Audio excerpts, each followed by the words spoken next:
Mon Seigneur et mon Dieu, je crois de tout mon cœur que tu es ici, que tu me vois, que tu m'entends. Je t'adore, prosterné devant toi. Je te demande le pardon de mes péchés et ton soutien pour faire un bon moment de prière. Marie, ma mère immaculée, Saint Joseph et mon ange gardien, restez vous aussi avec moi. Convertis-moi, Jésus. Convertis-nous. Je l'ai déjà fait pendant ces jours, mais je veux, Jésus, te remercier encore maintenant de cet événement historique, ces signes de conversion que nous avons vécu à Genève, ici en Suisse, il y a seulement quelques jours. Je veux te remercier en même temps que je le raconte à mes amis dès 10 minutes. Mais qu'est-ce qui peut arriver d'historique pendant ce jour, me dira quelqu'un. On est inquiet, préoccupé par la guerre en Ukraine. Ukraine qui d'ailleurs se trouve pas si loin d'ici, vers l'Est. Eh bien, qu'est-ce qui est arrivé? Que les protestants et les catholiques de la ville de Genève, qui est une ville fortement marquée par la réforme protestante, parce que c'est la ville de Calvin, eh bien nous avons pu donner un grand pas en avant. Un pas qui s'est préparé depuis un moment. Et c'est le fait qu'on a pu célébrer une messe dans la cathédrale de Genève où depuis 1535, il n'y en avait eu aucune. Ça fait presque 500 ans. Et oui, pour la première fois après si longtemps.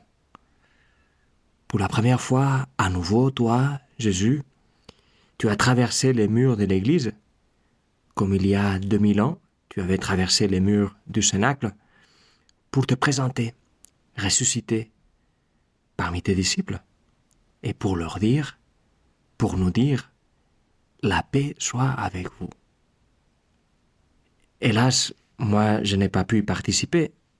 J'en avais envie, mais j'étais à nouveau malade parce que cette année, je suis en train de ramasser tous les prix.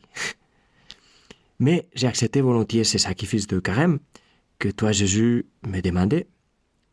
Le sacrifice de ne pas être là dans ces moments joyeux et historiques. Je me disais que c'est toi le protagoniste, et que pour que ça soit vrai, pour que ça soit réel, parfois c'est nécessaire que nous restions dans l'ombre. Mais en tout cas, ceux qui ont participé me disaient comment le climat était un climat de joie et de réconciliation. Parce que tu sais, la dernière messe ici à la cathédrale, il y a 500 ans, n'a pas bien fini. Il y a eu des tumultes, on a chassé le prêtre, on a détruit et chassé derrière eux les statues et d'autres objets de culte. Soudain, tout ça était devenu l'idolâtrie. Eh bien, qui aurait dit, à ces moments-là, qu'au bout de 5 siècles, calvinistes et catholiques se seraient retrouvés dans ce même endroit, avec ces climats de cordialité, de fraternité. Comme quoi, c'est pas vrai que les choses aillent toujours de pire en pire, n'est-ce pas? Laisse-moi te lire, parce que c'est très beau. C'est que le représentant de l'Église protestante a dit au début de la messe. La célébration ici d'une messe après 486 ans est un geste significatif. Aujourd'hui, nous sommes heureux de pouvoir faire ce pas. Mais il ne s'est pas arrêté là. Encore, il a dit, cette cathédrale est un lieu de rassemblement pour tous les chrétiens de Genève. Ce qui nous rapproche, c'est l'Évangile. Et l'Évangile est plus fort que toutes les traditions qui nous séparent. En fait, encore il disait, on prie aujourd'hui en communion avec tous les chrétiens qui ont prié ici au cours des 1500 ans d'histoire chrétienne de Genève. Sans leur foi, nous ne serions pas là aujourd'hui. C'est beau, n'est-ce pas? C'est beau et ça semble ouvrir la porte pour que ça soit pas juste un événement isolé, mais quelque chose qui, désormais, devienne habituel. Oui, que cette cathédrale, qui a été ces lieux de prière pour tellement de chrétiens au long de l'histoire, soit à nouveau lieu de rassemblement pour tous les chrétiens de Genève, aussi pour les catholiques. Ben voilà pourquoi je tenais à te parler de cet événement. Cet événement qui est tellement en contraste avec le climat de confrontation qui hélas, domine les titres des journaux pendant ce jour.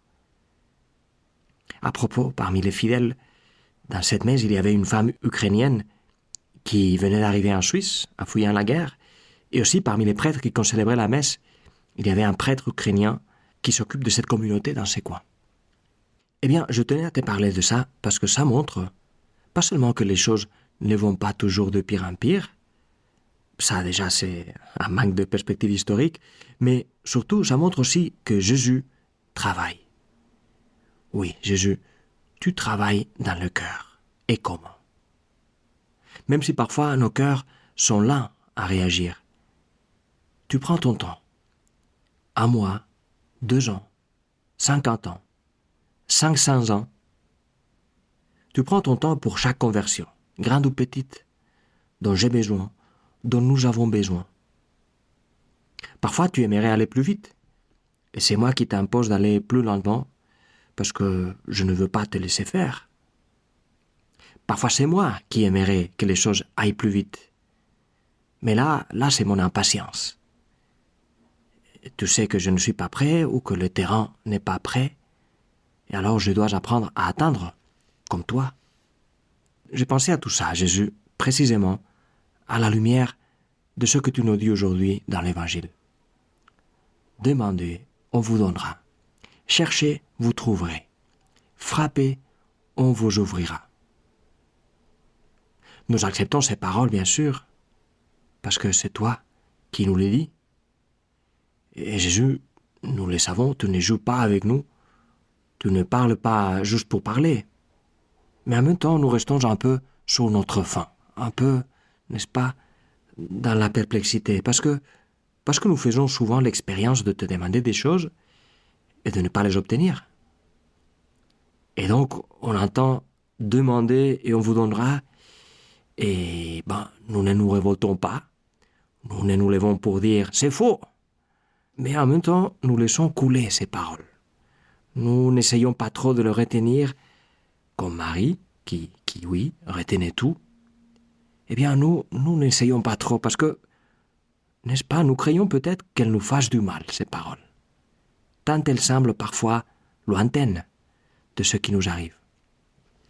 Oui, Jésus, pendant ce jour où nous te demandons d'apporter la paix en Ukraine, quoi faire de ces paroles?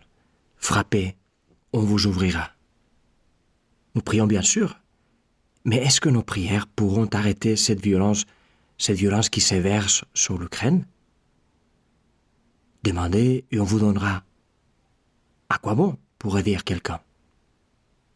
Eh bien, c'est vrai, Dieu ne peut pas arrêter la liberté des hommes. Ce serait comme arrêter le monde, comme arrêter l'histoire. Toi et moi, nous ne serions plus en train de prier. Parce que prier, ça demande de l'amour. Et on ne peut pas aimer sa liberté. Et par contre, voici que nous prions. Nous bénissons nos frères en Ukraine. Nous bénissons leurs efforts pour se défendre. Nous bénissons leurs agresseurs aussi. Bénissez, nous dit Jésus, ceux qui vous maudissent. Laisse-moi le dire carrément. Je ne veux pas te demander ce que tu as dit pendant ce jour à propos de Poutine. Mais est-ce que tu as déjà prié pour lui? T'as prié déjà pour sa conversion? Demandez et on vous donnera. Nous ne savons pas ce que tu nous donnes avec notre prière. Mais nous pouvons être certains, Jésus, qu'il n'y a rien qui se perd. Et que parmi les désastres que font les hommes, toi tu travailles. Tu fais des merveilles dans le cœur. Exactement l'endroit à nous qui a le plus besoin de toi. Parfois, il nous est donné de toucher ce travail discret de Dieu. Mais la plupart, on le verra lorsque nous serons avec lui. Et alors, nous serons étonnés de voir que notre prière, apparemment inutile face à la force des bombes et des armées, que notre prière a porté énormément de fruits parmi la destruction. Et donc, demandez et on vous donnera. Je te remercie, mon Dieu, des bonnes résolutions, de désirs et de lumières que tu as semées dans mon cœur pendant ce moment de prière. Aide-moi à les faire fructifier. Marie, ma Mère Immaculée, Saint Joseph et mon ange gardien, accompagnez-moi toujours en chemin.